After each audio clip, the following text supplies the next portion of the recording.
Welcome back. Welcome to the show today, the live show. Today we are looking at these two guys behind me. We're going to look at them, and we're going to look at the morning worship that they've done on JW.org. We called this Staying in the Matrix. Now, yesterday we put out a video about the Matrix, trapped in the Matrix, being trapped in the JWorg Matrix. And these two videos reminded me of what goes on inside the Jehovah's Witness Matrix, and how they keep plugging this with information, this matrix.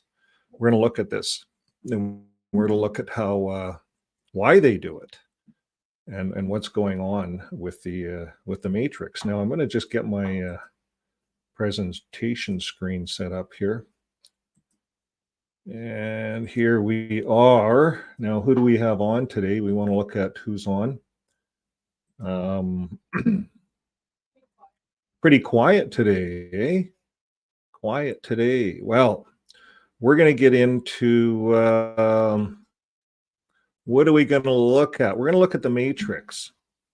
And even though it's quiet at this time, a lot of people, we're going to come on a little earlier, but we're doing some research, so we postponed it a bit. So anyways, people will watch the video. There's 13 people on. We were looking at the matrix. Let me pull this up on the screen here. And right here, one of our subscribers pointed this out to us, that the King James Bible actually talks about the matrix. A couple in many places. I didn't know that, so we started researching this today, and it added into the show. So Exodus 13 and 12 in the King James Bible says, thou shalt set apart unto the Lord all that openeth the matrix. Thou shalt set apart unto the Lord all that openeth the matrix, and every firstling that come of the beast which thou hast, the males, and so on and so forth. So here again, it talks about it in the firstborn, the sacrifice to Jehovah. Jehovah wants the firstborn. Well, he also wants all that openeth the matrix, whoever can open the matrix. So if you can open the matrix, Jehovah wants you. Okay, well, what does this all mean? Well, I went to JW.org. I wanted to get some answers. So I went to their latest Bible. This is what's really funny. Their latest Bible, Exodus 13, verse 12. I'm going to show you here. They actually pulled it out. They didn't know how to explain it, so they pulled it out. Seriously, they pulled this out. You must devote to Jehovah every firstborn male, as well as every male firstling of the livestock that you acquire. The males belong to Jehovah. That's what it says in the latest Bible. Now, we'll look here. I just pulled this up in the English Revised Version, I guess. Yeah, English Version Revised, ESV. Here it says, you shall set apart to the Lord all, and you notice I put it in red here for you guys, so you can see that.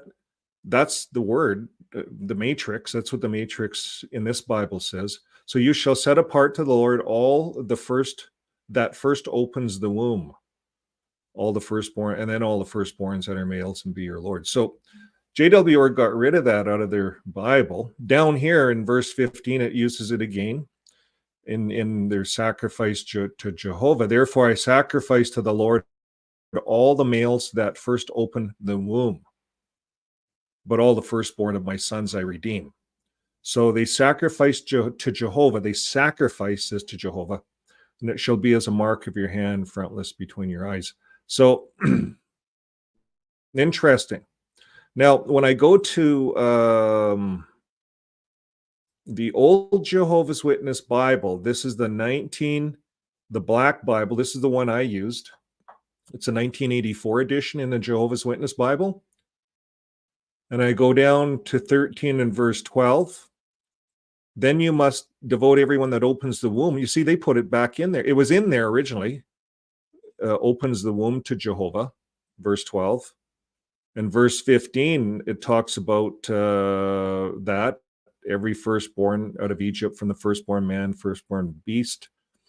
And that is why I'm sacrificing to Jehovah all the males that open the womb. Open the womb. So in the 1984 edition, it was there, but over here, they pulled it right out.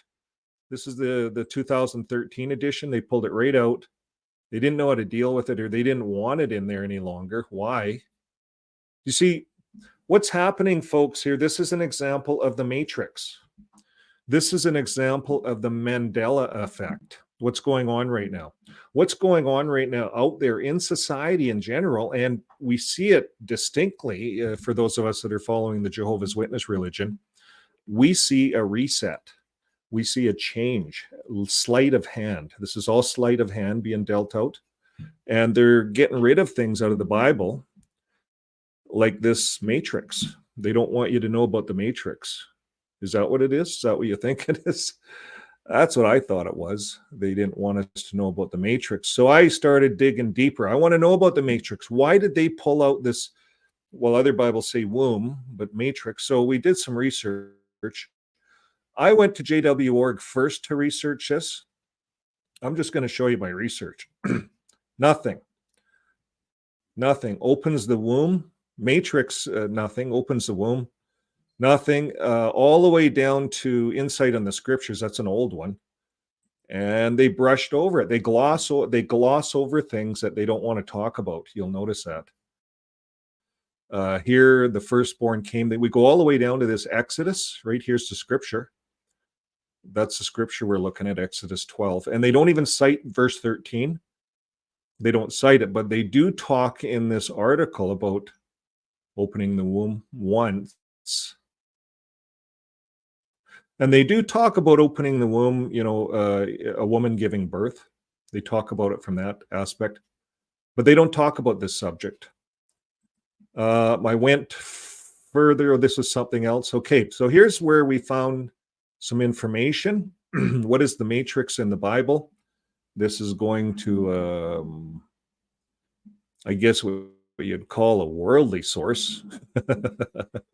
But it says, what is the matrix in the Bible? Let me see if I can blow that up for you guys on the screen. This is interesting. This came from one of the subscribers out there this morning, this subject. So we included it in on this broadcast that we're going to talk about. We're actually going to take a step into the matrix here in a bit. I thought I would prepare you for it so you don't get sucked in, because it has a tendency to do that. So what is the matrix? The King James Bible. It talks about it a lot. Exodus 13:12, the matrix, thou shalt set apart the Lord, that opens the matrix. So I automatically, my wife and I were looking at this. I thought, well, maybe it's the Ark of the Covenant. Maybe that's the matrix. That's not what these guys are talking about. It is the womb. Talks about the matrix. Therefore, I sacrifice to the Lord that opens the matrix, being males. Exodus 34, all that opens the matrix is mine. So Jehovah's very jealous. He wants the matrix. All the firstborn that opens the matrix among the children of Israel. And everything that opens the matrix, Exodus 18 and 15. So it is in a lot of places. So they use that as clues to discern the matrix is connected to someone or something being born. So in the Bible, that's what the matrix means. And they later translated it womb some 21 times, and it shows all the times here. I'll link this article in the description below. You guys can have it. Matrix is used as a medical sense even today. It's referred to something as surrounding or pervading substance or element within which something else originates or take form or develops. So the womb or the uterus is a place in the mother's body where the offspring grows prior to birth. And matrix is an apt description. In fact, the word is derived from the Latin and originally denoted female animals used for breeding in ancient Rome. So this word matrix goes way back. in referring to the development in the womb. When you think of the womb, a baby developing in the womb, it is a matrix. In that womb, everything's provided, oxygen, food, just plugged in through an umbilical cord, kind of like the movie. And the baby's in there in the womb listening. The baby's listening and learning in that womb. And they can learn music, they can learn arithmetic, anything. Whatever you can learn with your eyes closed, you can learn in the womb. They learn language in the womb. So if a person was bilingual, they could matrix in different languages to the baby in the womb just by maybe going through a study lesson. Babies learn quick. Okay, so that's where the matrix is. Now, we talked about in our last video that Jehovah's Witness religion is like a matrix, and it is. All religion is a matrix. So if you think of a baby in a womb, all of the members in a Jehovah's Witness religion are like babies in a womb, in a matrix. I was one for 30 years. We couldn't do anything without the matrix. We were plugged in. Anything happens in our life, we're plugged in to the elders. We phone our favorite elder. We were all assigned into book study groups. So one elder usually has about 12 to 15 people. I don't know what it is today, what the ratio is today. It's changed. I think they've just moved halls together to keep similar ratios. People drive further distances to the meeting. So in the matrix today, in the Jehovah's Witness matrix, you're still assigned a book study overseer, they call him, and you're plugged into him. And he's supposed to know every aspect about you. When they meet in the elders meeting, they report together. They report about all the members in their book study. And they're looking for potential elders. They're looking for wrongdoing, bad apples, people to keep an eye on. They share that information within their elders meeting. That's the matrix. And they have a book. They call it an elders book. And that connects them into the mainframe of JW.org, that elders book. And everyone's very, very, very conscientious about following that elders book more so than the Bible. The elders book, being plugged into JW.org, is more important than life itself to all the members that are plugged in. They will die physically for that plug-in, just to be plugged in. So that's how serious this is. This is a very serious subject. There's a lot of Jehovah's Witnesses dying each day because they refuse blood transfusions. It's part of being plugged into the Jehovah's Witness matrix. Let's move forward. We're going to talk about, before we allow ourselves to get into the matrix, we're going to talk about what happens in the Jehovah's Witness matrix. It's a matrix that's losing members. People are just unplugging themselves. So what's happening? Their techniques aren't working. Something's happening. And we're going to look at how the matrix, when you're in there, how they get you to focus on, they call it a bigger picture. Sometimes they call it the prize. Keep your eye on the prize. They didn't talk about that this time around, so they have different lingo. So once we're onto their lingo, we can understand what they're trying to get us to do as the audience. So today we're going to look at two members, high up members. One's a governing body. The other guy, I think, is kind of a helper. What is he? Let's look at him here. Here we go. We'll pull him up on the screen here. So when you go into the JWorg website today, this is what you get. They're talking about the memorial of Jesus Christ. And tomorrow is Tuesday, right? No, Saturday. Tomorrow's Saturday. So the memorial, it's March 24th. So it's coming up in a couple of weeks here. over 3 weeks. So today we're going to go and talk about what's new.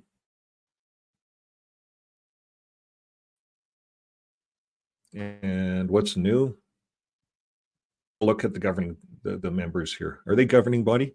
Jonathan Smith, see the bigger picture. I don't think he's governing body, but we know Gage Fleegle is, right? Now let's pull up Gage Fleegle first.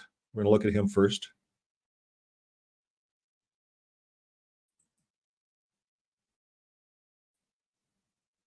There, it's coming.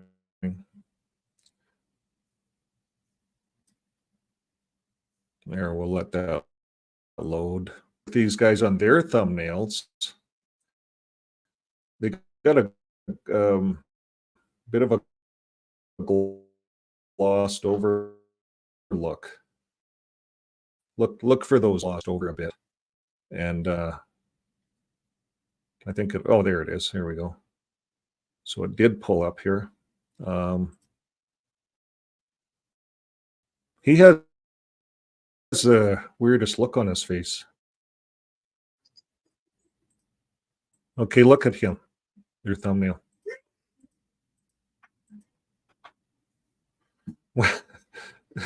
Okay. People could take my videos and move them forward and make fun of me too. So anyway, I just think they have a glossed over look.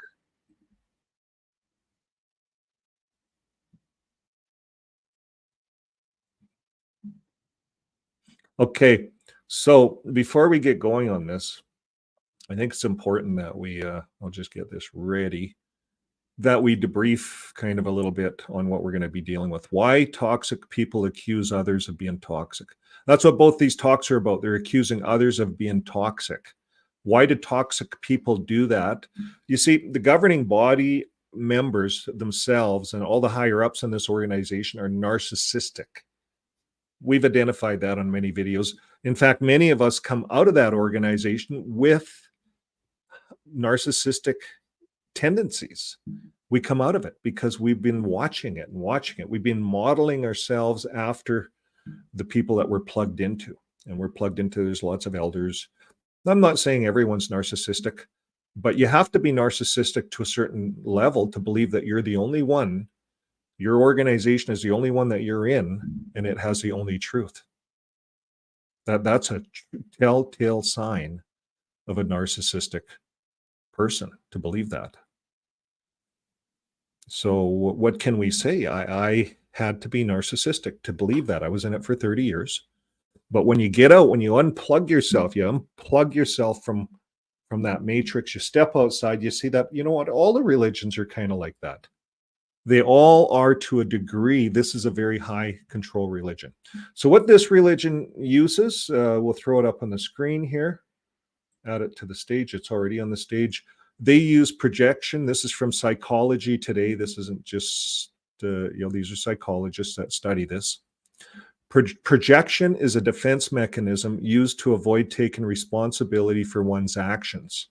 So we're going to see the governing body members project out to its members for stuff that they're doing, that they themselves are doing. So if you project that out and make your members look like they're doing it, well, they're not going to look at you. They're going to be looking amongst themselves to see what's going on. Understanding projection can help others detach from a toxic person's behavior or a toxic organization's behavior. Projection can damage relationships by leading to criticism, accusations, and emotional manipulation. And toxicity in relationships can be insidious, creeping into our lives, poisoning well-being. One common trait among toxic people is a regular use of defense mechanisms, with projection being a potent weapon of their arsenal. Understanding projection is crucial for coping with toxic people, navigating your interactions with them, and safeguarding your mental health. We talked about on Joe and Fran's live last night that everything we pull in, our minds are like sponges. So we have to protect our brains. We have to protect information flowing into our minds, especially stuff that we believe. If we're watching TV and we know it's fictional.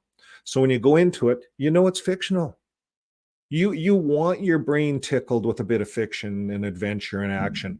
But when you walk into a religious organization's doors, you expect truth.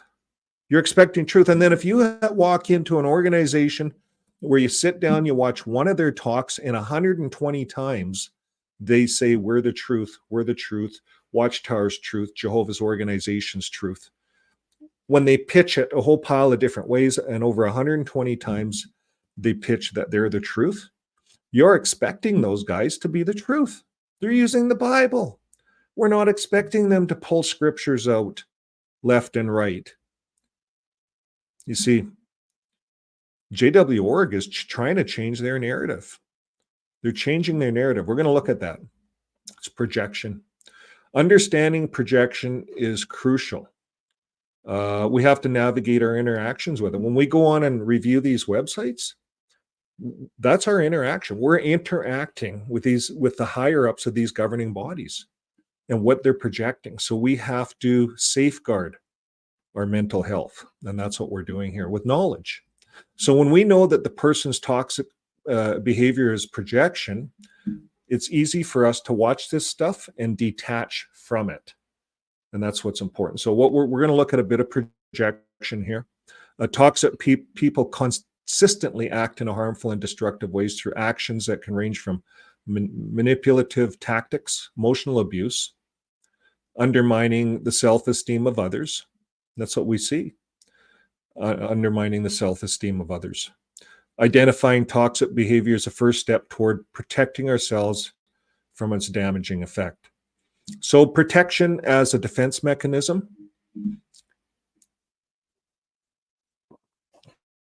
Projection is a psychological defense mechanism in which people unconsciously attribute their thoughts or inadequacies to others. So here we have the governing body. They're fighting lawsuits all over the world. They're lying in court. We've exposed that in a lot of our videos. Montana, they've been lying. They've been charged for lying. Their main high-up lawyer had to pay $150,000 fine. Montana, right? I forget his name. Bromley. Then in Norway, they hire a worldly lawyer to lie for them. But that's not good enough. They send in one of their own members from their created a religious thing in Europe. Religious freedom, yeah. He gets in and just lies tooth and nail about shunning and how shunning works and all these different things. We have that all in video. You see, the average Jehovah's Witness doesn't see all of this. They're not allowed to. You see, we're gonna see in the videos today how they get the average Jehovah's Witness focusing out on the bigger picture. And don't look at the landmines, the landfills, because you're going to blow up. You're going to wander off the trail. That's what they're saying. Keep your eye way out there, way out there in the big picture. And that's what they're talking about here. That's projection. You see, when you're focusing away out there, you can't see clearly what's going on right beside you. You can't see what they're doing. You don't see it because they got you looking away out there, not looking at them. And then they got you looking at your own self because you're bad. Your tendency is to be bad anyways. They're letting you know that. So toxic people often struggle with acknowledging their unhealthy and even abusive behaviors.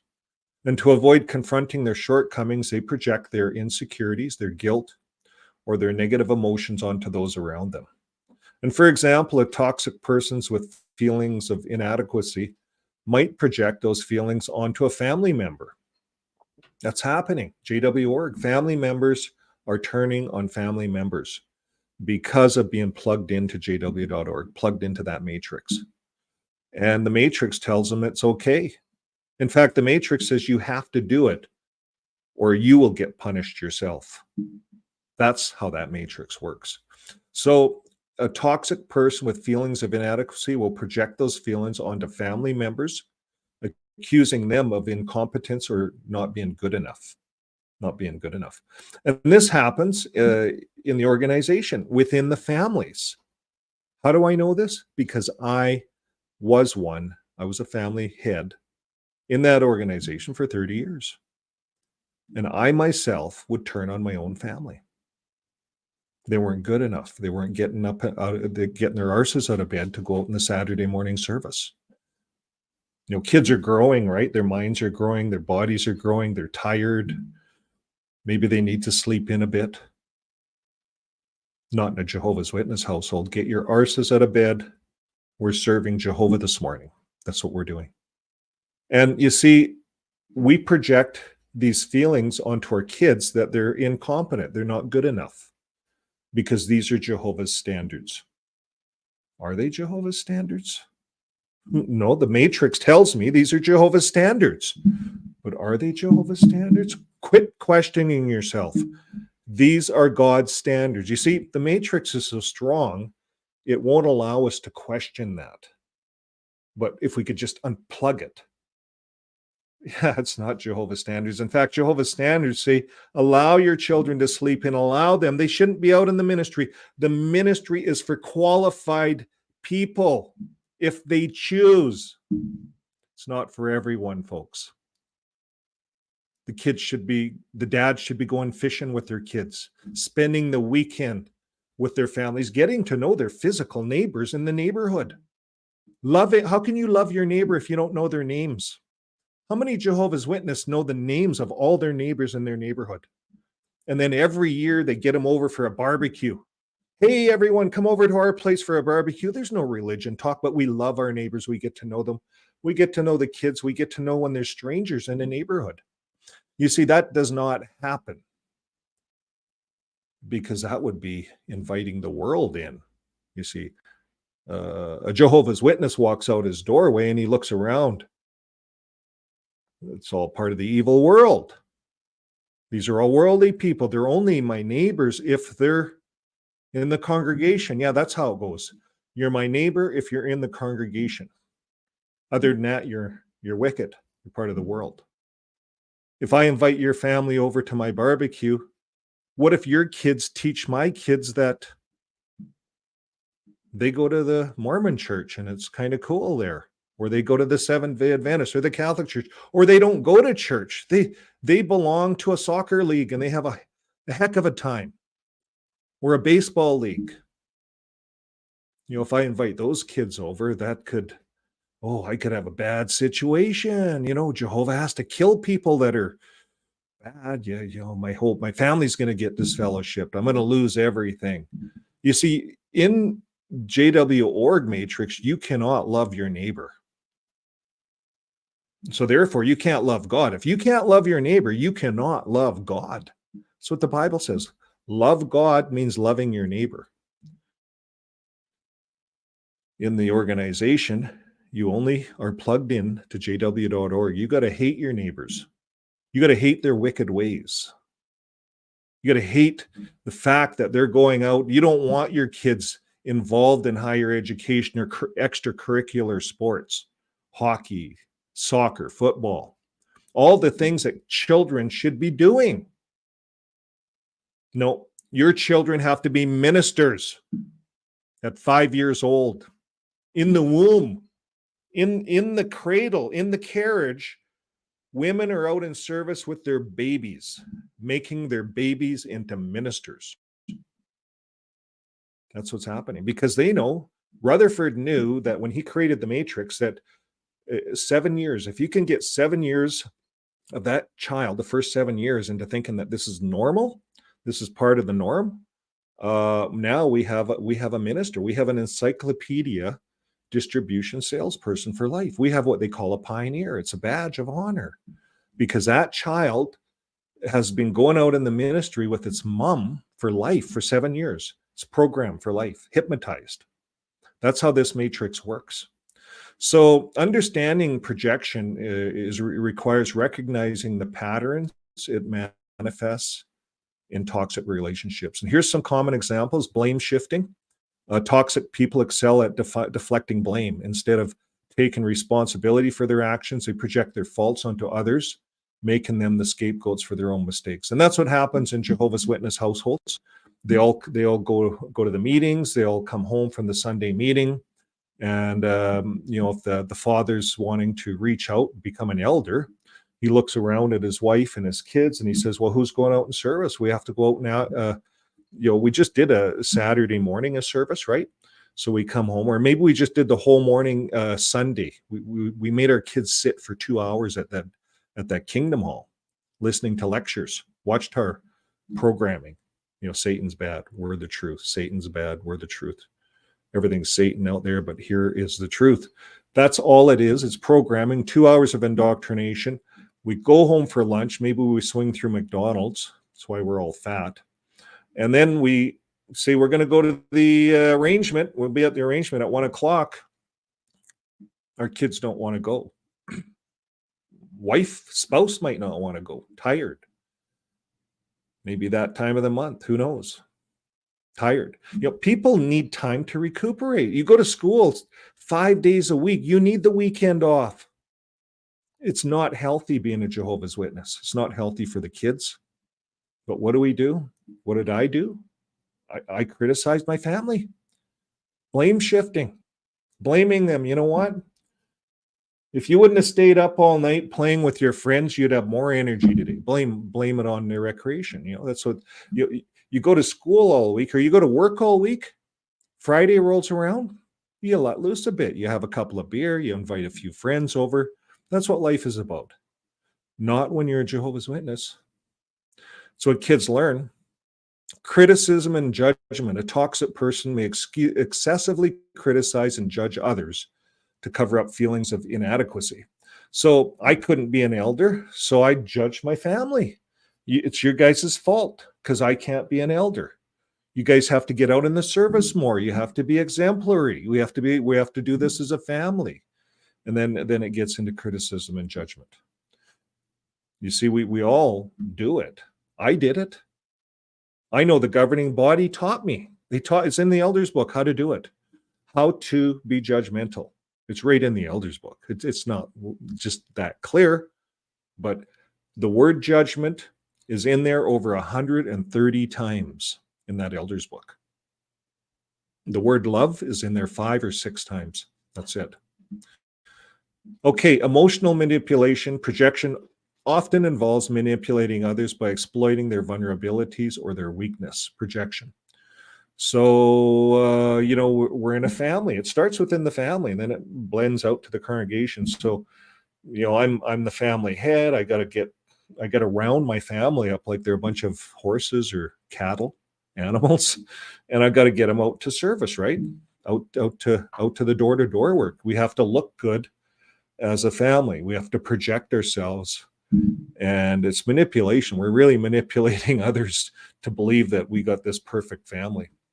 But no one does. No one does. Toxic people may project their emotional instability onto others, making them feel responsible for toxic person's well-being and emotions.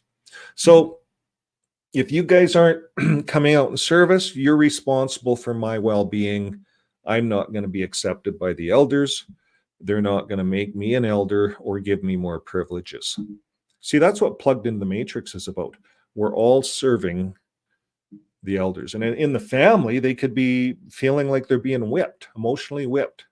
If you have a person in the family, a strong character, could be a male or female. Sometimes it's the wife that's just wants to pioneer and wish that, she might go out and pioneer with the women. And, I wished my husband wasn't so lazy on Saturdays. He's just at home watching the football game, drinking beer.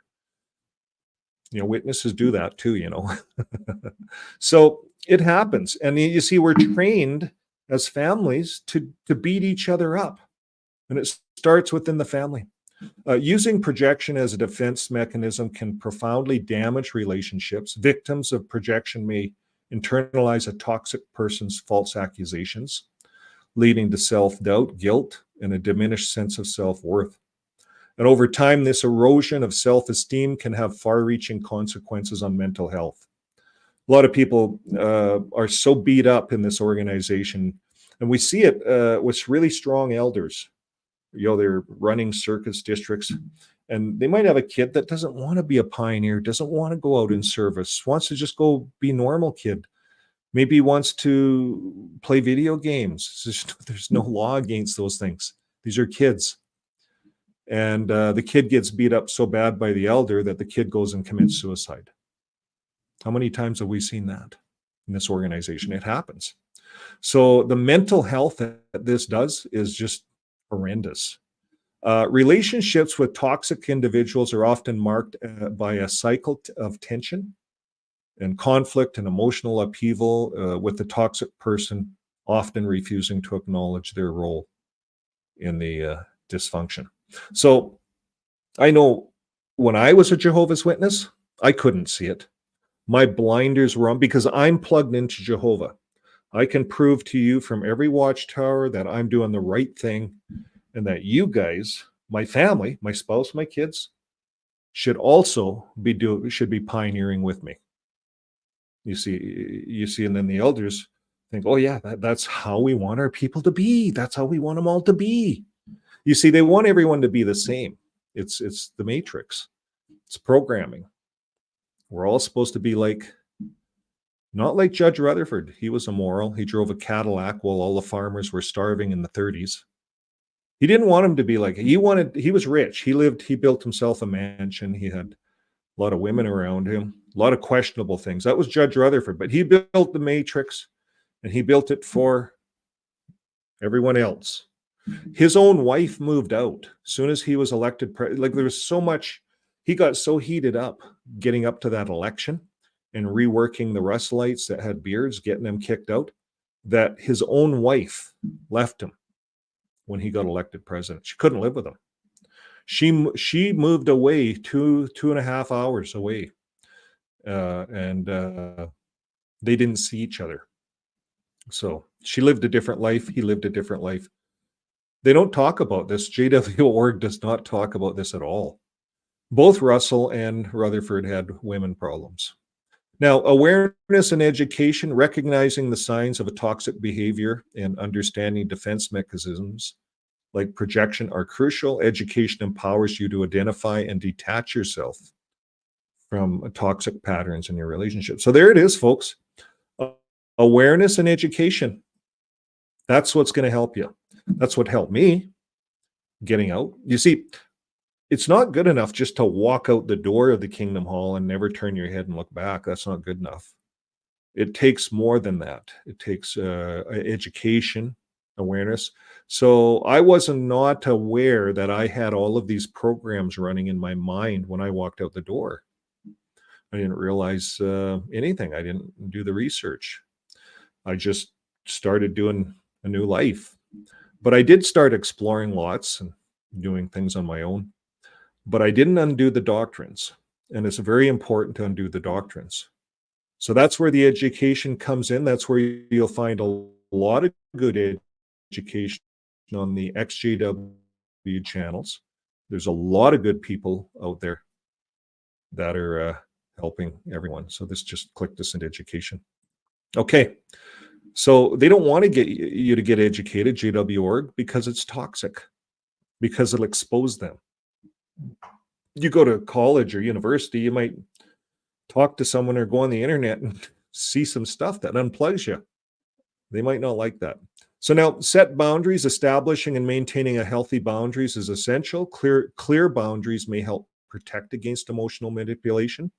Walking away or going no contact or low contact with a toxic person are also viable options for maintaining your well-being. Now, it's one thing to be shunned because you're plugged into the matrix and because the matrix is telling you to shun a person. It's just an output, input, output. Now, put aside all of that. You look at toxic relationships, if so, inside or outside of the organization. So sometimes we have to shun those. It could be those inside.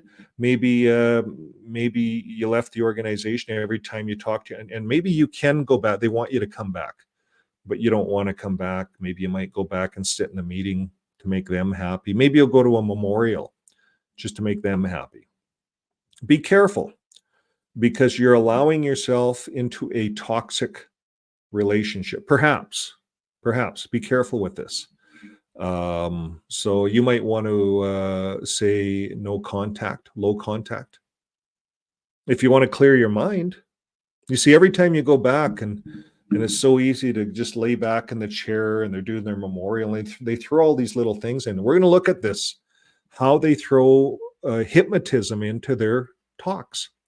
It's like truth 120 times. Watchtower, when they should be saying the Bible, they're saying, well, the Watchtower. We're going to show you that in a few seconds. Now, here's our last point, I think. Yeah, I think we're right at the end of this article.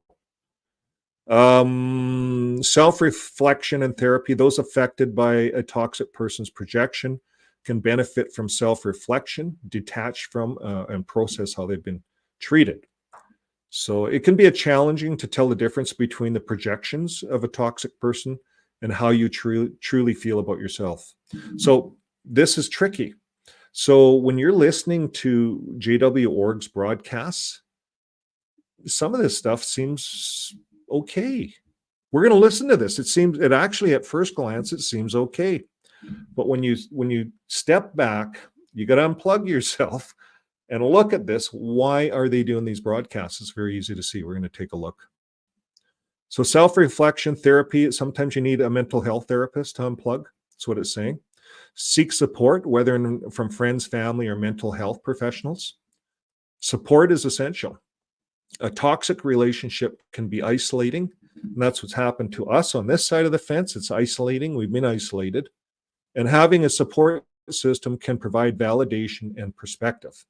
And that's what we have within the whole big XJW community. There's a lot of different channels you can get support on. Lots of lives now. The community's starting to grow, I see. And so there's lots of different programs you can tune in on, things you like.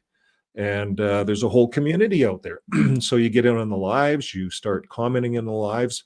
And we have a Discord channel started, and it's kind of a private little area that you can just plug into, and you can voice chat with people. There's games, there's robots, you can get to know people. There's conversation rooms. Let's say you're dealing with some situations, and you just voice it in this private room. There's no trolls or anything in there. It's kind of all monitored. And we have moderators in there. And it's a good place to be when you're just starting to wake up. There could be things you're angry about and you want to vent. There's a venting room. You can do that. You don't want to vent on a live, they might kick you off the live. But you get into the Discord. That's the place to vent. It's all part of, when you unplug from the matrix, the first thing is, holy shit, what was I involved in? And the first thing is that you're mad. And I'm saying that with a smile because I can't be mad no more. Once you understand it all and you get unplugged, you can't be mad no more. If you're mad, you're still kind of plugged in. Something's going on. And it's worth investigating why you're mad. Okay. Projection as a defense mechanism is a destructive force in relationships. You see, coming out of JWorg, we have this in us, this projection. We project. We've been taught. Rutherford taught us. It's in the Elders book. It's in all the magazines.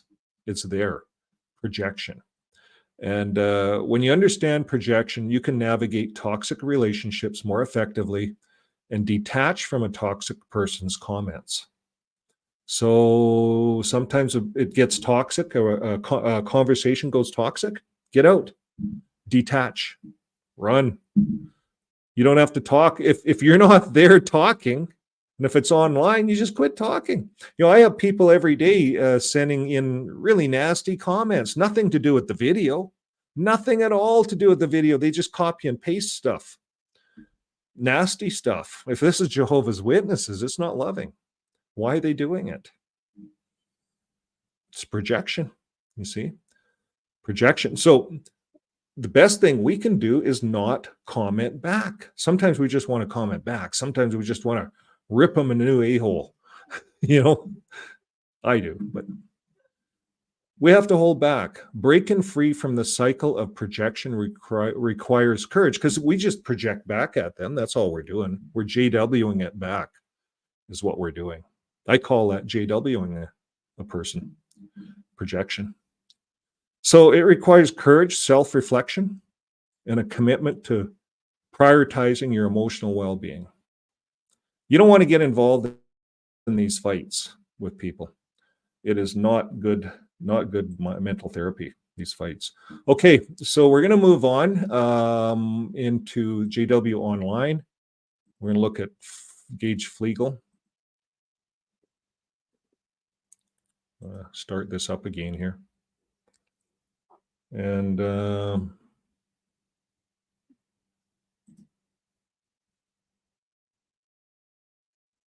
computer's slow today.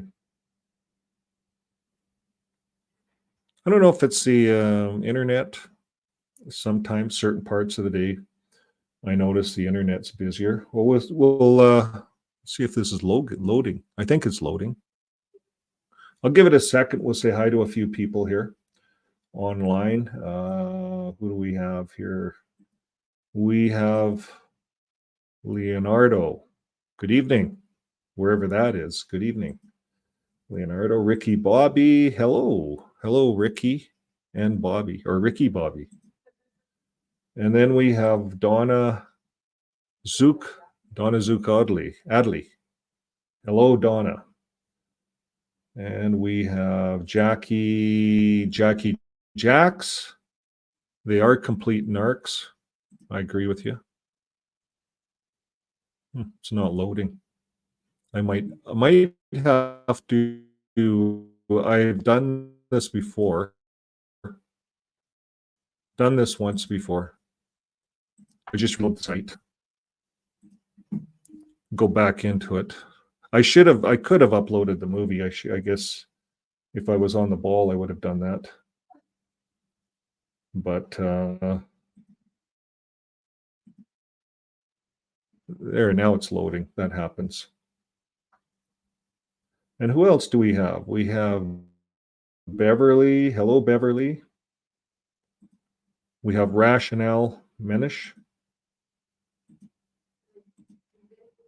And Vintage. Hi, Ricky. The internet. Yeah, I think the internet's good for us all. Gives us a place to hang out. So we want to use it. If we have it, we use it. It's kind of, you're paying for it anyway, so it's kind of free, right? Adam Fish. Good night.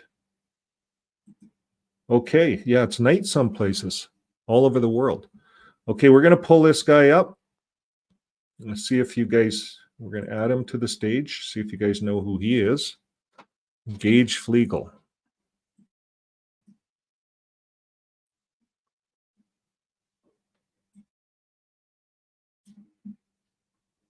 There we go.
No sound?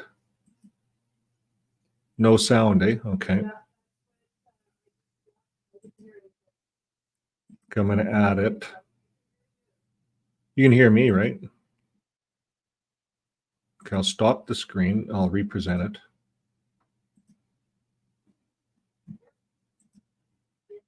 Maybe I didn't turn the sound on when I presented it. Let's try this.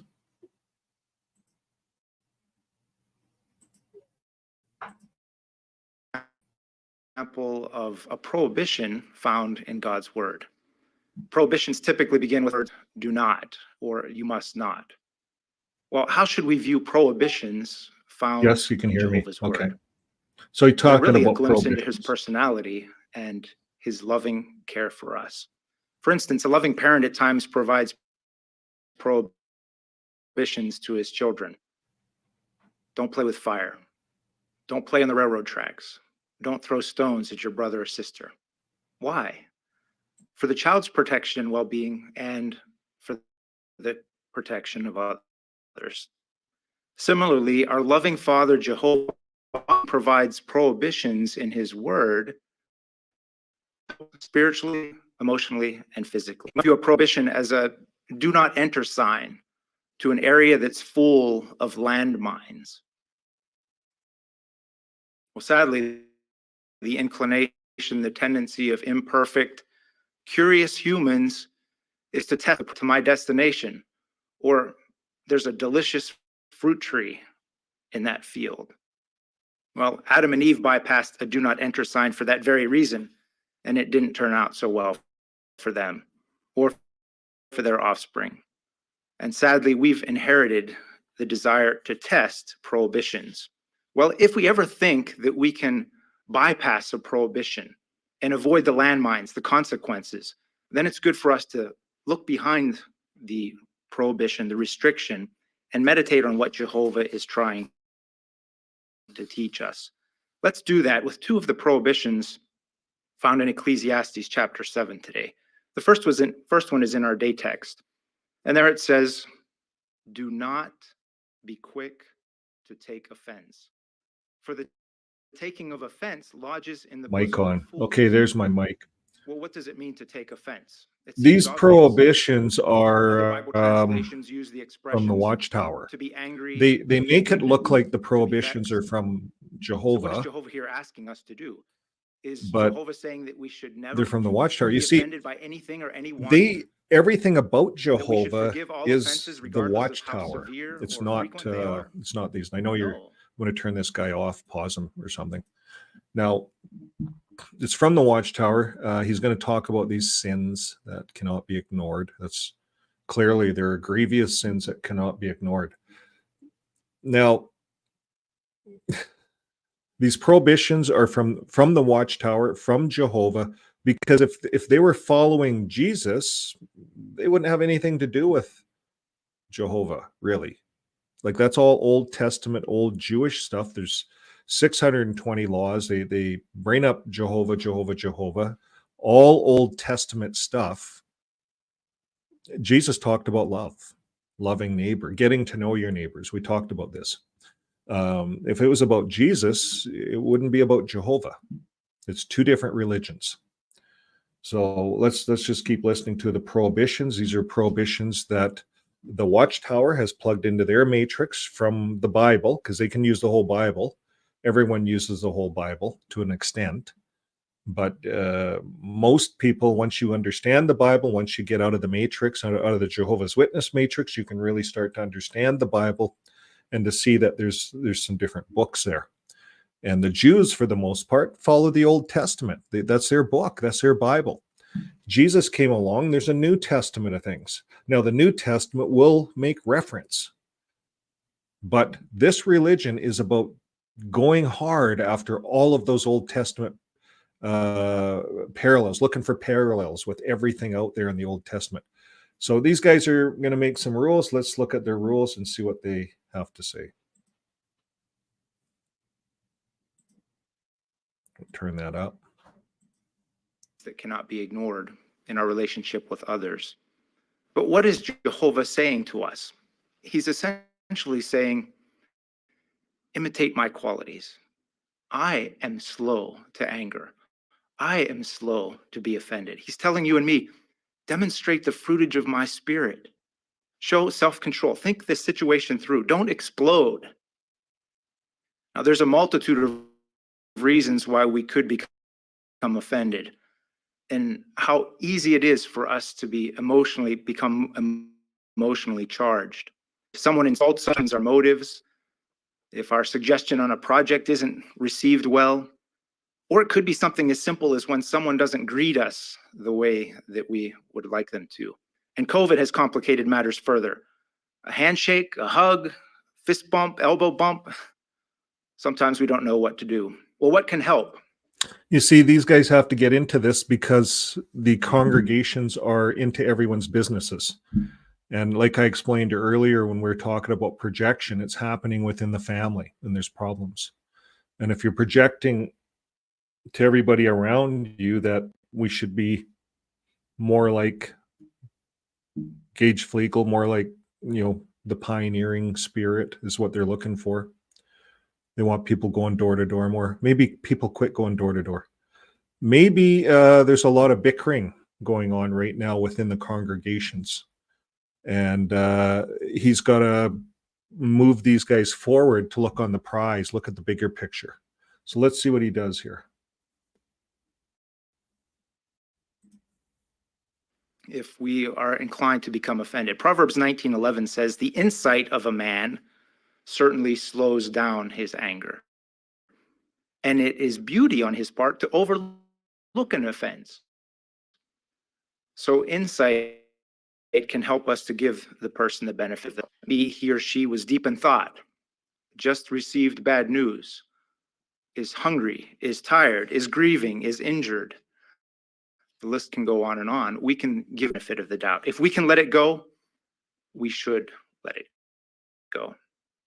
Well, why is Jehovah telling us to avoid the landmine of taking offense? What if we take offense quickly?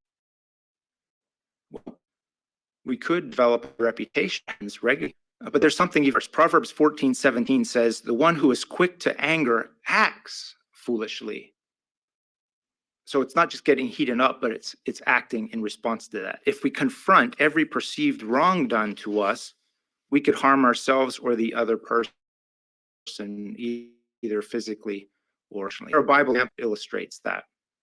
Well, a marginal reference to today's text at the end of verse 9 is Genesis 4:5. Let's go there. Genesis 4, and we'll start by reading verse 3. Get the context here. Genesis chapter 4, verse 3 says, after some time, Cain brought some fruits of the land as an offering to Jehovah. But Abel brought some firstlings of his flock, including their fat. While Jehovah looked with favor on Abel and on his offering, he did not look with any favor on Cain and on his offering. So Cain grew hot with anger and was dejected. Cain quickly became offended.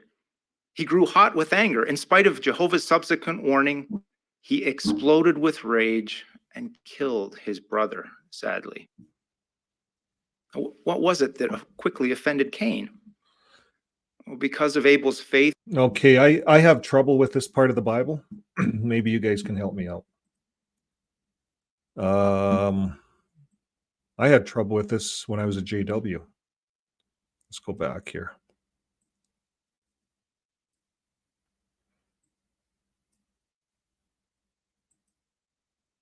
Cain and Abel, the story of Cain and Abel. Why did Jehovah, here it is, and he did not look with any favor on Cain and his offering. So why did Jehovah not like Cain's offering? It was grain, he was a farmer, vegetables. But why did Jehovah look on Abel's, Cain and Abel, right? Why was Abel, what was the deal? What was going on there? Let's read that again. Offering. So Cain grew hot with anger and was dejected. Cain quickly became offended. So Cain was the vegetarian. He grew hot with anger because Jehovah liked the smell of burning meat. He liked the smell of the burning fat. And that can happen. It does happen in the congregation. You see, here's projection. So these guys are projecting what's going on in the congregation. These guys are looking at certain ones in the congregation with favor, and it's causing other ones in the congregation to feel like, well, what's wrong with my service? What's wrong with what I give? What's wrong? I put as many hours in as that guy, and you guys made that guy a ministerial servant. And I know that I'm even out more. Why are you looking at my offering with disfavor? You see, because the other guy might have kissed butt more, might have said nicer things. I don't know. But you see, it's happening within the congregation. And they have ones in the congregation that are angry. Maybe they're angry right now. Well, why for 100 years we couldn't wear beards, and why all of a sudden can we wear beards? Like, could you imagine what's going on in the congregation right now? We counted time for 100 years, and now we don't have to count time. Or the pioneers, well, why do we still have to count time? And why do they not have to count time? Can you not trust that we're going to, why do you have to monitor us like that? I don't know. I think there's issues. People are angry. People are looking at the news and they're getting a whiff of the news, and they're seeing that there's a lot of CSA on the news, a lot of cover-ups, and they're wondering what's going on. And maybe they're not getting the answers that they want, and they're getting angry because now the elders are not favoring them. You see, it's like Jehovah. You see, the elders are like Jehovah. They're going to favor certain ones in the congregation, but it's going to cause problems. Hopefully no one dies over it, like in this situation. He grew hot with anger. In spite of Jehovah's subsequent warning, he exploded with rage and killed his brother, sadly. What was it that quickly offended Cain? Well, because of faith, he offered a sacrifice of greater value than that of Cain. Abel was simply giving his own personal best to Jehovah, and Cain. But how could Cain give a sheep if he only had grain? Jehovah liked the burning fat. Like it says that in a lot of scripture, Jehovah likes the burning of the fat, the smell of the gods like the burning of the fat. So that's got more favor from the gods, the God. Cain quickly took offense. Is there a lesson for us? Well, there's no need to become heated up when a fellow believer outshines us, either here at Bethel or in the congregation. And there's certainly no place for character assassination. That is defaming another person in order to make oneself look better. We're all working toward the same goal. We're all trying to give Jehovah the honor and praise that he deserves. Let's now look at a related prohibition found in the same chapter of Ecclesiastes. This time, verses 21 and 22. There it says, "Do not take to heart every word that people say. Otherwise, you may hear your servant calling down evil on you. For you well know in your heart that many times you yourself have called down evil on others." This is another landmine that Jehovah is trying to protect us from by saying, don't go there. As an education to Bible students and all of us, the Enjoy Life Forever book asks the following question: how can these verses help you to keep from overreacting when someone speaks negatively about you? What is Jehovah teaching us in these verses? What is he asking us to do? Jehovah is essentially saying, imitate my qualities. I'm willing to pardon thoughtless speech. How about you? Are you willing to do this? So what I see going on here at this point is negative talk. So if there's negative talk creeping into the congregation, and there's a ton of negative talk right now. There's so much on the news right now. People are getting whiffs of this on the news, the beard thing, the service time thing. There's a ton of negative talk within the congregation. And this is deflection. They're saying, how is Jehovah going to feel? It's all, but you see, this is brought on by the governing body. The governing body, we're going to, if we have time, we'll look at an article, all the changes they've made over the years. And it's subtle. It's the Mandela effect. Anybody new coming into the organization, they're going to see a completely different organization than what you and I seen when we got into it years ago. But let's carry on a little bit and see what he has to say. Same. Just about over. It's like he's reminding you and me, keep a balanced view of your brothers and sisters. Don't expect perfection of them. Remember that you too are imperfect. Well, why is Jehovah telling us to avoid this landmine? because it can lead to problems. He knows that we're setting ourselves up for disappointment if we expect perfection of our brothers and sisters. It has the potential to stumble us or shipwreck our faith. And James 3:8 reminds us, no human can tame the tongue. It is unruly and injurious, full of deadly poison. Furthermore, as Ecclesiastes 7:22 indicates, we each have that venomous instrument in our own head. And we certainly have said things that we regret. Well, I know I have, at least.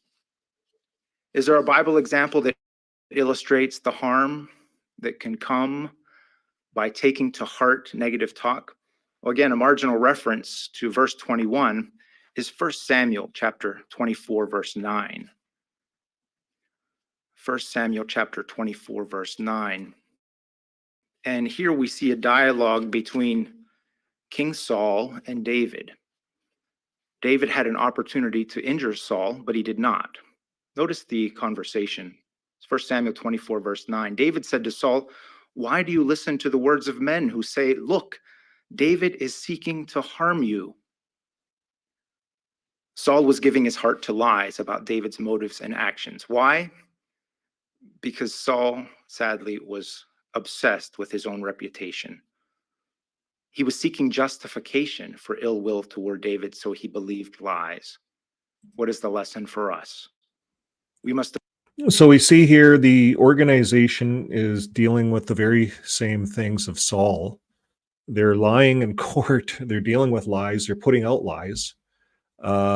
This is projection. So you don't want your people believing this stuff. You put out this kind of a talk. You're giving this talk about this is what happened in the Bible. Lying, it's a bad thing. But here you're lying in court. You're lying and telling the world that shunning isn't what shunning's not what the apostates say it is. You can come to the hall, you can be with people, you can visit with people, you can, you just can't get into spiritual conversations. They're downplaying this, but it's a lie. It's a lie.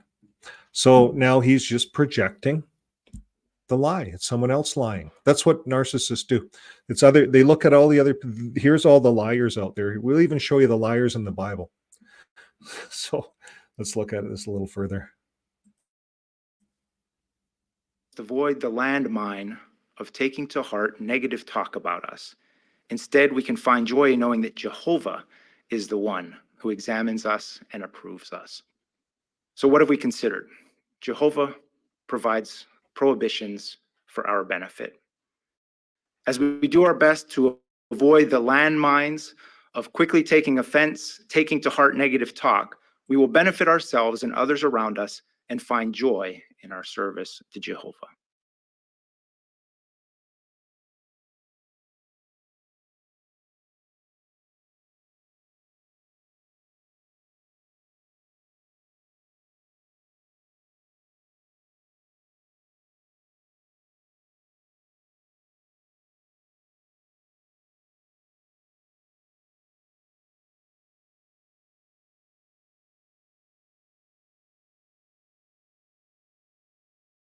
Sorry, my mic was off all that time. I didn't say much, so it's not a big deal. But I said that they are projecting. They're projecting what they're projecting to their audience what they don't want their audience to see about them. What's going on really close, what's going on in the news, what's happening. People are unplugging from this organization every day, thousands of people. So if you think 239 lands, 240 lands kind of a thing, we say thousands of people every day. That's not many. How many congregations are there in each land? Well, every day there's, like in Canada here, there's probably hundreds, if not thousands of congregations. And there's people leaving every day here in Canada.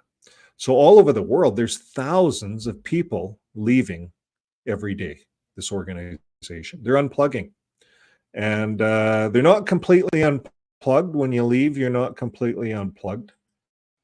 But you're getting out of it. Have you ever been sneered at?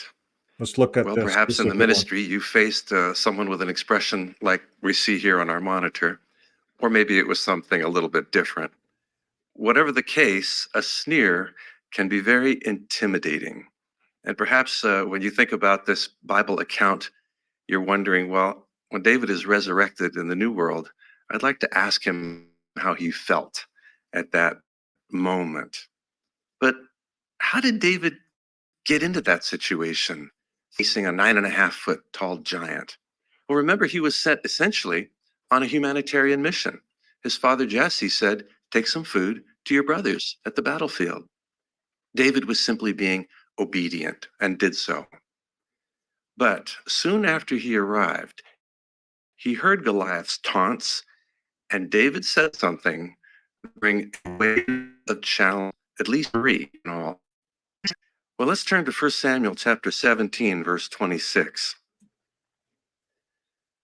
It says, David began to say to the men who were standing near him, what will be done for the man who strikes? Okay, so he's going to talk about David and the Philistines, when David struck down the Philistine. So what I did when I watched this video, I pictured ourselves as David and Goliath, and I pictured the Philistine giant as the Watchtower. The Philistines, that's the Watchtower organization. And on this side, we are, in a sense, throwing stones at the Philistines, at the Watchtower. We're kind of banging. I call it banging at the. We're hammering out at that Watchtower bricks, at the tower, and that's what we're doing here, because we know there's a lot of people plugged into it, plugged into the matrix. We were plugged in at one time. So here he's given the example of David and Goliath. So I'll put him back on here. You can listen to him, but really picture us on this side of the fence as little David, and we're taking we're kind of taking crap from both ends. It's kind of a good story if you think of it from that angle. So here we go. He said a word or two and let it go. Let's go to that second challenge that David faced that day, and that's called skepticism. Let's look at 33. But Saul said to David, you are not able to go fight against this Philistine, for you are but a boy, and he has been a soldier from his youth. Well, the Watchtower said that David was likely in his late teens at this point. So essentially, compared to Goliath, he was a boy. So how did David handle this second challenge, skepticism? Well, we might say that he just politely, logically reasoned with Saul. Let's look at verse 37, where it kind of sums matters up. Then David added, Jehovah, who rescued me from the claws of the lion and the bear, he is the one who will rescue me from the hand of this Philistine. At this, Saul said to David, go, and may Jehovah be with you. Did you notice what convinced skeptical Saul? It was simple logic. David reasoned, if Jehovah can help me do that, kill a 300-pound bear, he will help me do this. Simple logic combined with faith. Well, that brings us to the third challenge that David faced that day, and this we will call intimidation. Goliath contemptuously sneered and tried to intimidate David. Notice what he said in verse 44. I wasn't sure how you guys bought into that, but I wasn't buying into this too hard. He will help me do this. I know, you see, this is part of being in the Jehovah's Witness matrix. Everything good that happens in your life is because Jehovah blessed you. Or if you overcome any kind of a hurdle in your life, you're going to have all kinds of reinforcement from all your friends saying that's because Jehovah blessed you. And is it really? Is it really because Jehovah blessed you? No, that's the matrix. That's the programming of the matrix that you're in. They're telling you that.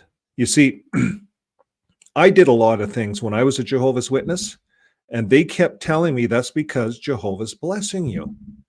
So you could go up and do that unassigned work. I had work and stuff happen up there, but it's nothing to do with that. Nothing at all. You see, I learned what I learned outside of JW.org. I learned within the first, up to age 18. I had a lot of years under my father. He was a worldly man.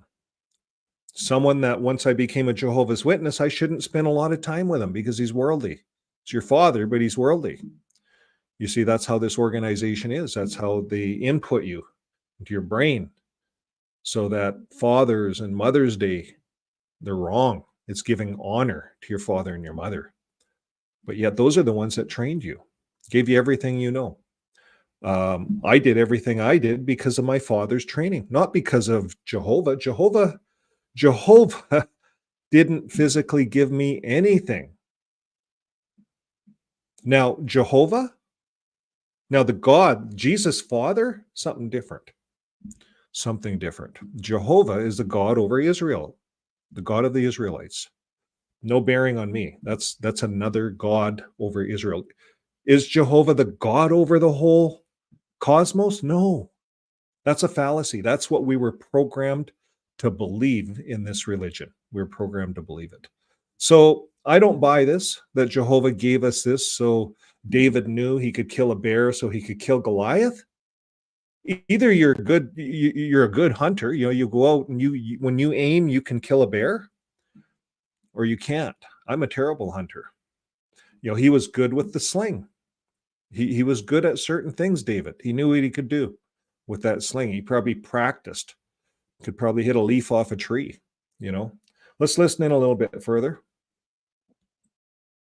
This simple logic combined with faith. Well, that brings us to the third challenge that David faced that day. And this we will call intimidation. Goliath contemptuously sneered and tried to intimidate David. Notice what he said in verse 44. Just come to me, and I will give your flesh to the birds of the heavens and to the beasts of the field. Well, with great faith and under the influence of Jehovah's Spirit, how did David respond to this? Let's look at verses 46 and 47. This very day, Jehovah will serve you into my hand, and I will strike you down and cut off your head.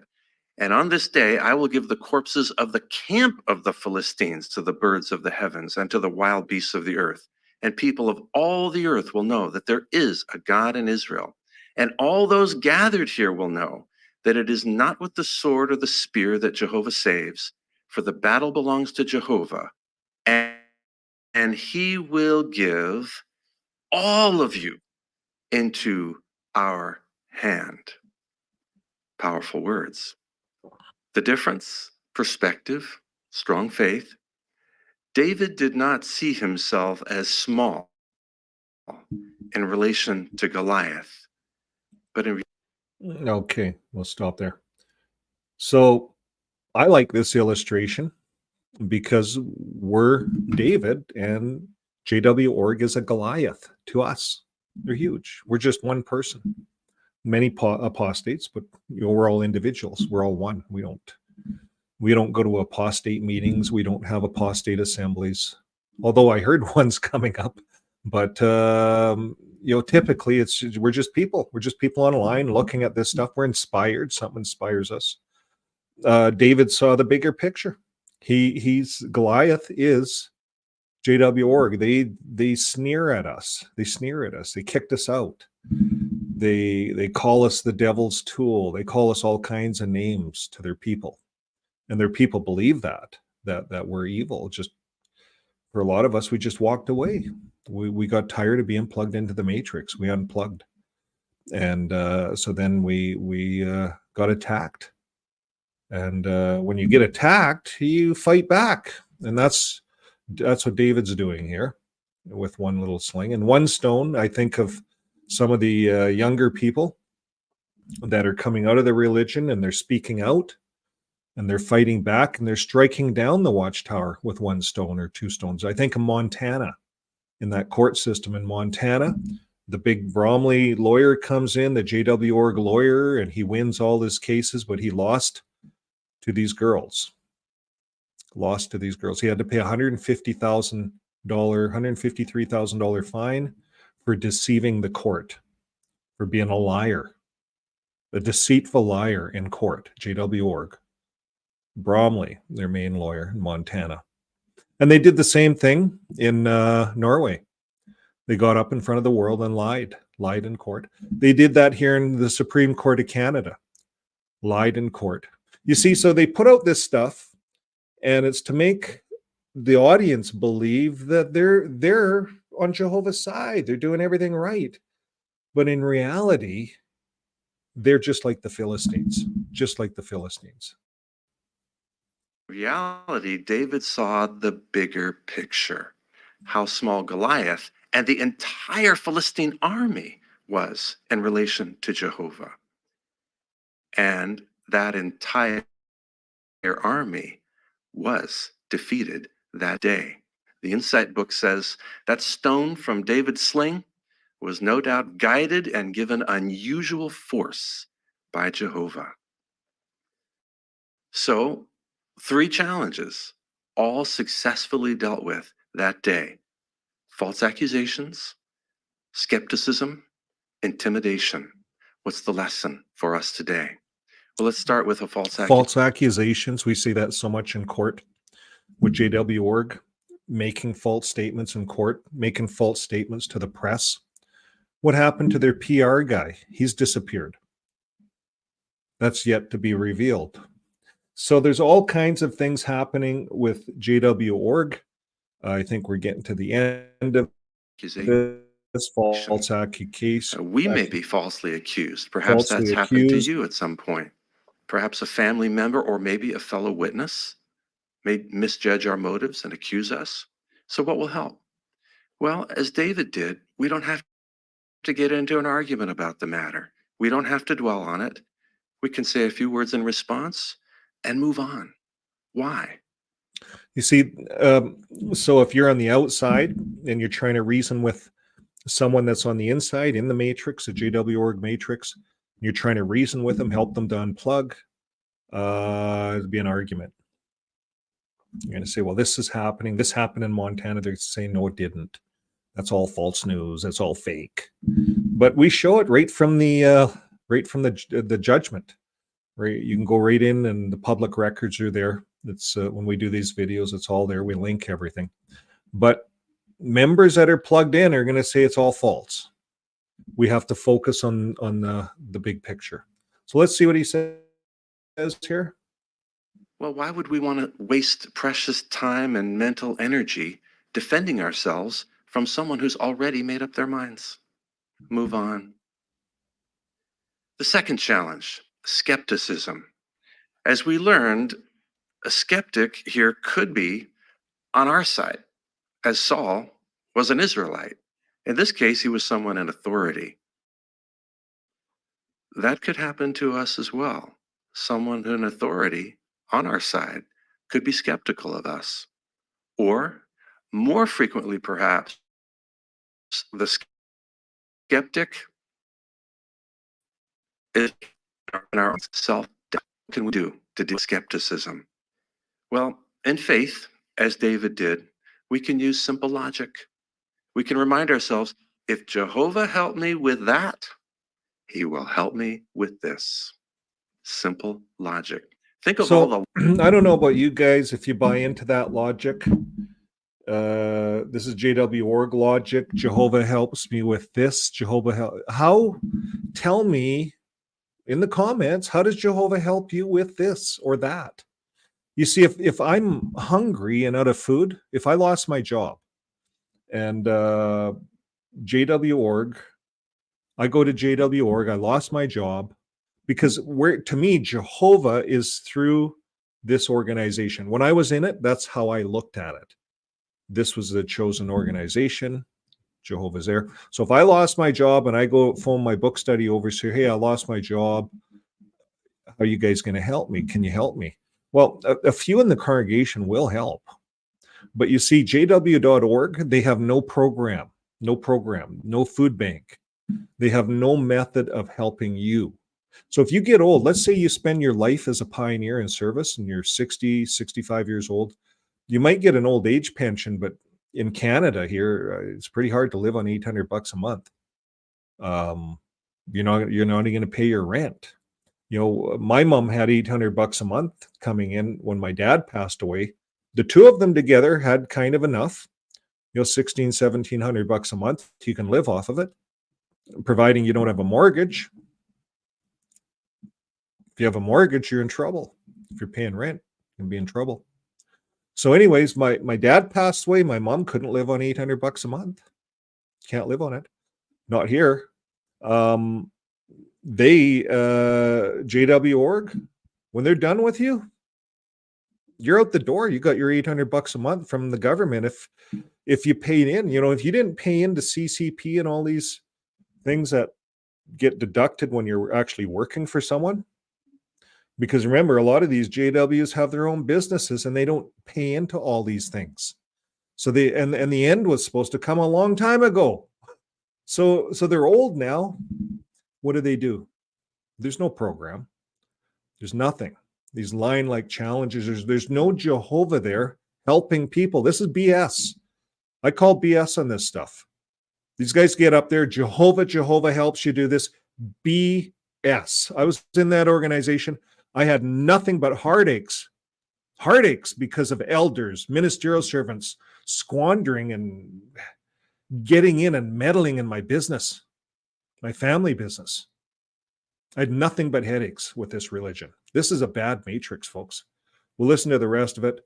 Lion-like challenges, BS. This organization does not help you.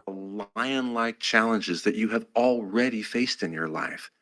The next challenge may seem daunting, but the reality is Jehovah's already brought us this far. BS.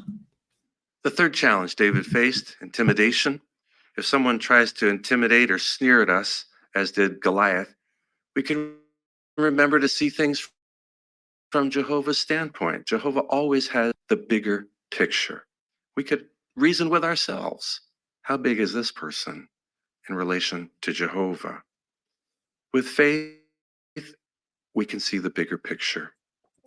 So this is what religion does. This is what this religion does. With faith, you can see the bigger picture. You see, if you keep focusing on the prize, the bigger picture, Armageddon, the paradise, you keep focusing way out there in the future, it's blurry, everything around you. That's the real and now, the now and the real and the now, however you put that, is blurry. Everything next to us is blurry because we're focusing on the big picture. That's the problem with the big picture. Focusing on it. Soon Jehovah's people will be faced with a much there's bigger their little enemy than Goliath. Fear campaign. What will help us at that time? Like David, see the bigger picture. How small our enemies are going to look to Jehovah, who will use his son and the heavenly armies to fight for us. And Jehovah, who rescued David, will rescue us. And that's just simple logic. Someday, when David is resurrected, he just might want to. So I like how they use simple logic. That's what a matrix is. A matrix is logic. Input in, output out. That's what they do. They take all of these examples. He's calling it logic. It's a matrix. And it's interesting. The Bible is a matrix of a form. Society is a matrix. A matrix is a control mechanism to control people. And this is the Goliath story. I like to turn that around on them because we're the David, they're the Goliath. So let's see how he wraps this up. To hear your Goliath story. So you see how they bring you into the fear here, right here. Then Goliath, Jehovah, who will use his son. So this is how he wraps up the picture. His talk is with the looking at the big picture. This is one of their famous pictures where Jesus is coming down. Is that Michael? Jesus? Who really knows if it's Michael or Jesus? I don't know because they're kind of a little confused there. but we have a big war going on, all this army. If you see what they get you focusing on fear, this is a fear campaign, folks.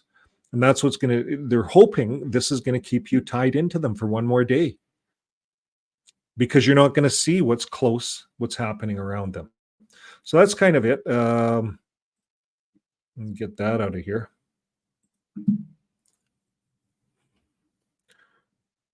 It kind of sums them two characters up. It's a fear campaign. It's keep looking at the bigger picture. We're gonna have problems. There's landmines around us. Benefiting from prohibitions. You see all the prohibitions within the Watchtower. You're going to benefit from them. Jonathan Smith, you're going to see the bigger picture. Don't focus on what's going on around us. So that's how they keep you in the matrix. Have to be careful when you watch this stuff. It can look innocent at the beginning, but it's not. It's the Mandela effect. Right now, what's going on in the Watchtower, we're looking at creative days. And did you know they changed that? Creative days? This is like a side topic. I don't know who's online, but if you have, we can talk about, I should make a separate video about this. Maybe I will. But it's a creative days. You see, when I was at JW, they believed the creative days was 7,000 years, each creative day. So I finally found it. They changed their view on this. They believe that the creative days now is just periods of time. It could be 1 trillion years. The first day could be 1 trillion years, according to their latest video I got off their website. I'm going to make a video on this. I don't know. Let me know in the comments what you thought the creative days were. I'll show you what I thought it was. I'm gonna pull this up for you right here. I thought it was right here. Creative days. We just looked at this morning. Okay, I went to the aid book, and the aid book is what we used to use. It's one of the books. This is from Watchtower 67, 1967. But this is kind of what I was teaching people, what I was using the Bible Stories book to teach people, I guess. But here it is. It's good to know that the weekly Sabbath of the Jews is only a shadow of good things to come. The Bible indicates that Jehovah created the heavens and earth in 6 days, each 7,000 years in length, right there. That's what we taught. And then on the seventh day, Jehovah rested from his creative work. So they did the math, and they said, yeah, from that time that Adam and Eve were on earth, it's about 7,000 years or 6,000 years. They're trying to say 6,000 years till kind of now. And then once Jesus comes, it's going to be 1,000 years of peace. So there's your 7,000 years. That's kind of how they pitched it to us here. But today, they don't view this. If you go to JWorg today and you plug in, we'll go right to their homepage. We'll plug in view on it. Creative days. I think that's what I plugged in, and it showed 2 videos. What they're pitching now. Videos. Let's see. Okay. So here it is. Was the universe created? This is the excerpt. Was the universe created? Here, we'll play this one. It's 4 minutes. And you'll notice in here how they pitch this. This is if you're brand new, walking into JWorg today. Beards are allowed. You don't have to count service time if you're walking in today. And if you go on to their website and you want to know about science and how do they pitch the creative days. Now, what you're going to notice here, they do talk about the vapor cloud. And there's one other guy on YouTube talking about this vapor cloud. I was watching. So other people talk about this concept, and I'm not saying it's not real, this vapor cloud, but it's how they pitched the creative days is what I was interested in. They're pitching it different. They're not pitching it as a 7,000 year period. So here it is.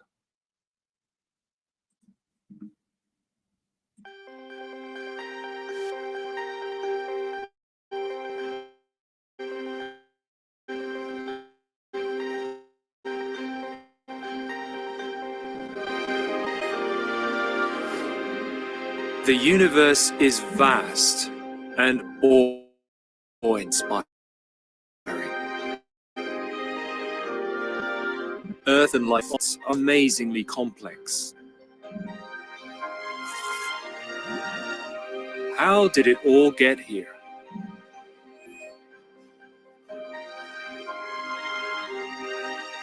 The Bible book of Genesis says that there is a creator, but the account is often misunderstood or even dismissed as a myth. Is what the Bible says about the origin of the universe plausible? Scientists estimate that the universe is 14 billion years old. This implies that the universe, including Earth, had a beginning. The Bible agrees. Genesis 1:1 reads, "In the beginning God created the heavens and the earth." The account does not say when or how the universe began. Rather, it focuses on the creative process that took place on Earth over 6 periods of time, which the Bible calls days.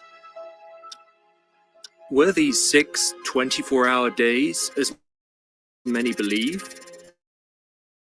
No. The Hebrew word used in the Bible can refer to various lengths of time. Genesis even summarizes the 6 days of creation as one day, the day that Jehovah God made earth and heaven. Each day in Genesis chapter 1 must have spanned extremely long periods of time. The account's perspective is also important. The writer describes the creative periods as they would have appeared to an observer on the earth. Had someone been there, he would have seen events that started in one period and then progress into the following periods. Light penetrates the atmosphere to reveal alternating day and night. Earth was covered with water, and vapor filled the air. The dense clouds lifted from the waters that covered the earth, forming an expansive sky between them. Water receded to uncover dry ground, and the first plants appeared. The atmosphere cleared further to reveal the sun and the moon. God created living creatures in the sea and flying creatures above. And in the last period, God created land animals and humans.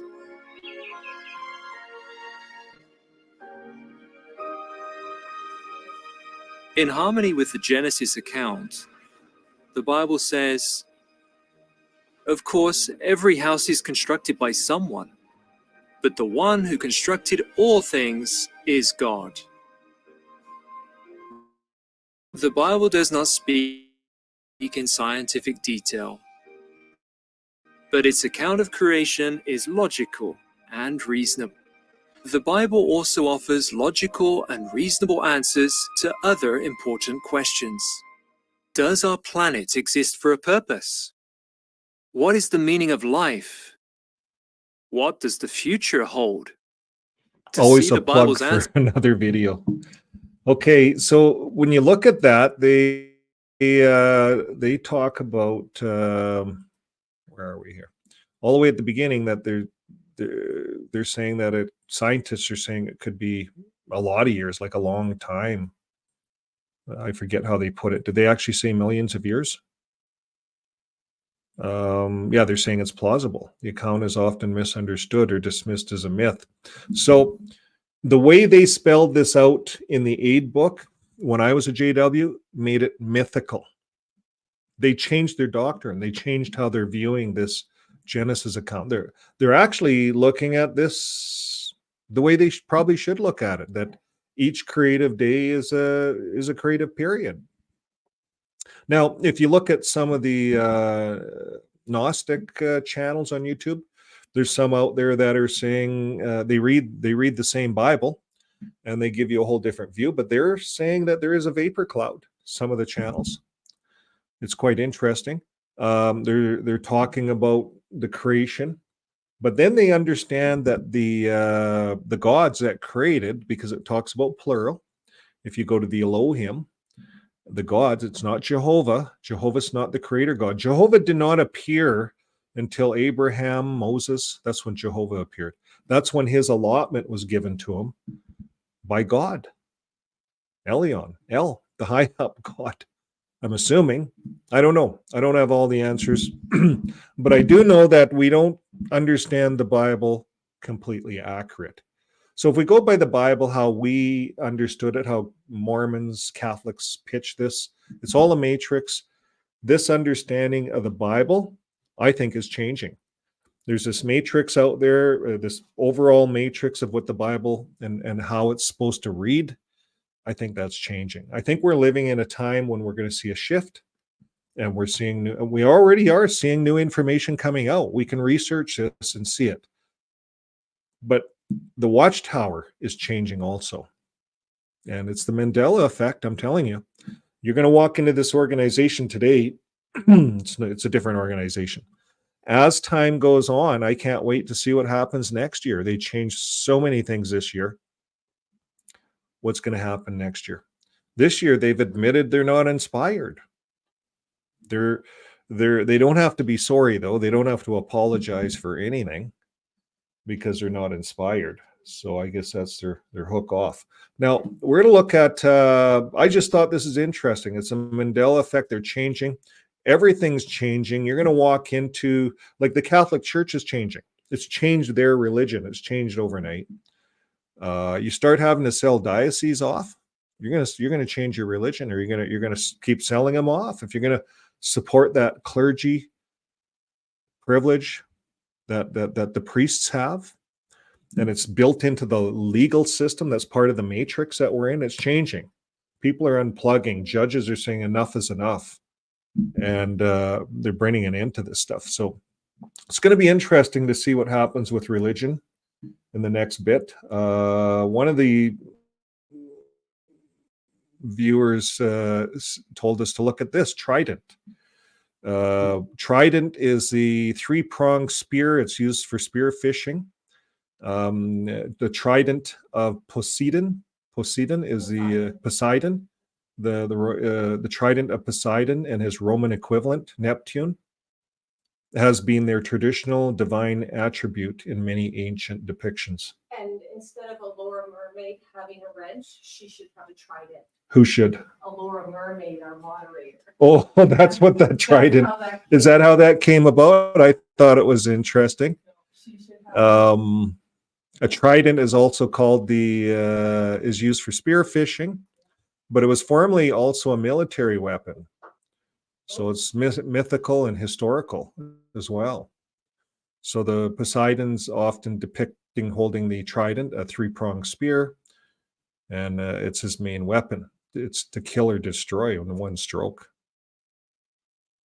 The most popular version says the three-pronged spear might symbolize the three-dimensional world, while others' theories claim it is a symbol of a falcon, which was later interpreted as a symbol of Christian Trinity of the God, the Father, the Son, and the Holy Spirit. So there you go. There's the rest of the story on the trident. Now, I have something interesting for you. Tomorrow is my wife's birthday, and it's March 2nd, as well as other people's birthdays. Fran's birthday, Joe and Fran. And today is Joe's birthday. So here's a one that you guys haven't seen. This is if you go into my I have a lot of poems and stuff. You go into my playlist, you'll find a section on poems. This I think I just shared it with the members, but here it is.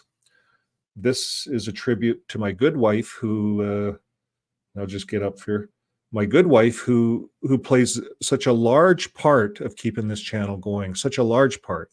And I think a lot of the listeners don't really even get it, maybe. I wouldn't be here. I wouldn't be here.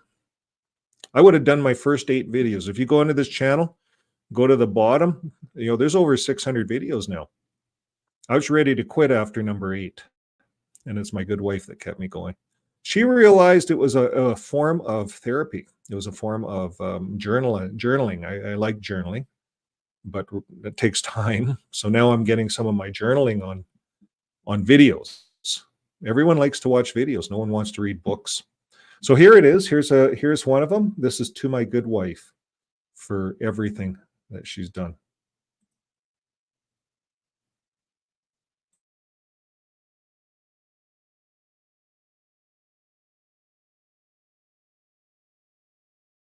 Lost in actually many ways.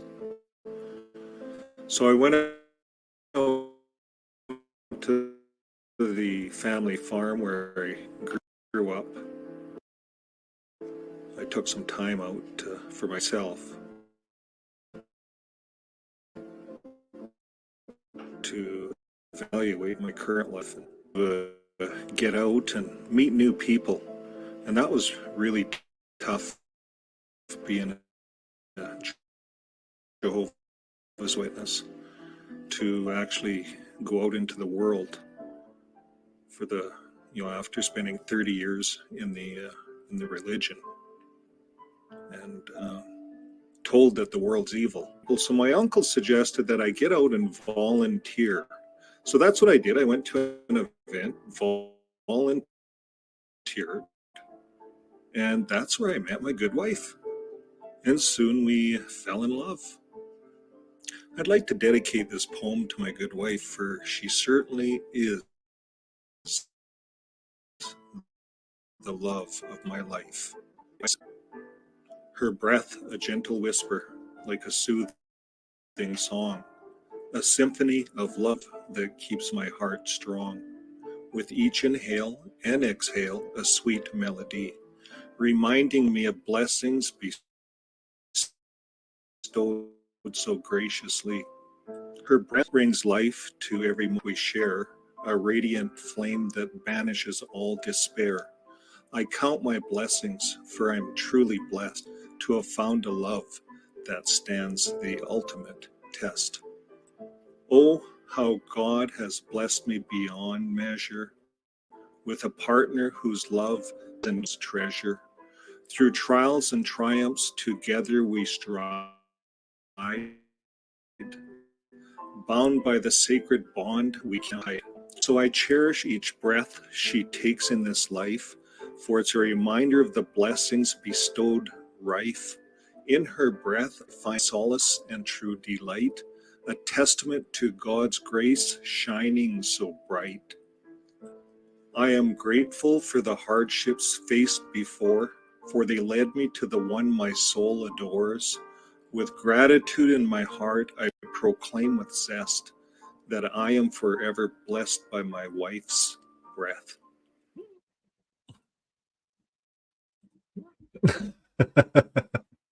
Struggling to get more people to your website? Okay, Start using Pictory's article to video tool to easily I think I'm on. Yes. Okay. Well, that's to my wife.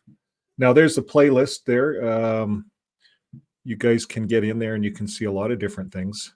Now I was going to play one more for you guys. It's Getting Out of the Matrix. It's in this playlist. Pardon me. And this is how I felt being in the Jehovah's Witness matrix. I don't know if this is the right one. Hey guys, welcome to the screening. I'm glad all of you guys. It's right here. Okay. So, and then I'm going to end the show. So until next time, folks, keep living your day with love. So after this, we're going to end the show. So bye for now. Here we go.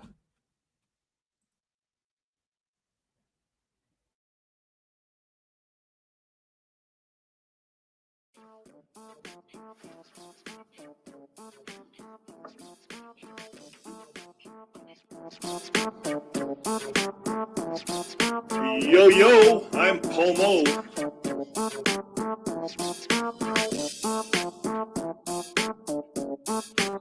May I have your attention, please? May I have your attention, please? Would the real Yeshua please stand up? I repeat, would the real Yeshua please stand up. We're going to have a problem here. First it's Barber, then it's Russell, later came Rutherford. He needed a trance so everyone could dance his own tune cause of spiritual ruin. Russell claimed truth when Yeshua is truth, and Rutherford made soldiers and elders and controllers. Down to this day, J-dubs obey, they're all in a trance doing the Rutherford dance.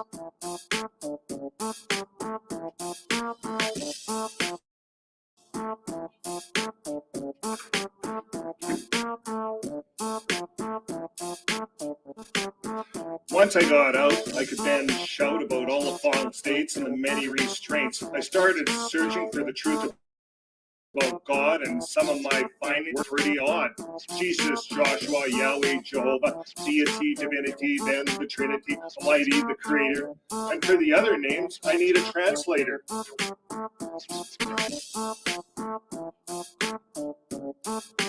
Would the real Yeshua please stand up? Please stand up. Please stand up. Would Yeshua please stand up? Religions are corrupt. Who can I trust?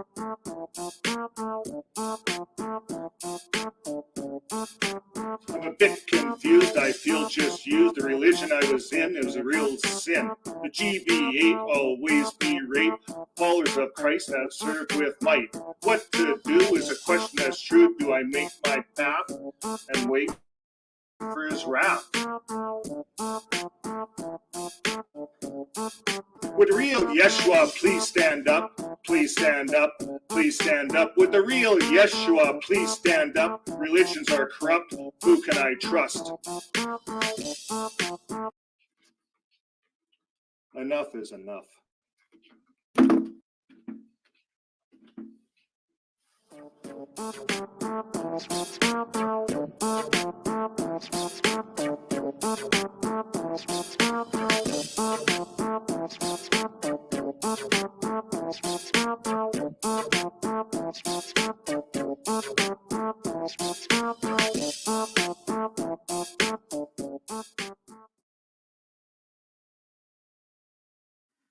So the events unfolding around us are making clearer than ever that we're living in the final part of the last days, undoubtedly the final part of the final part of the last days, shortly before the last day of the last Ding, days. time is up. Ding, time is up. Time's running out. Time's running out.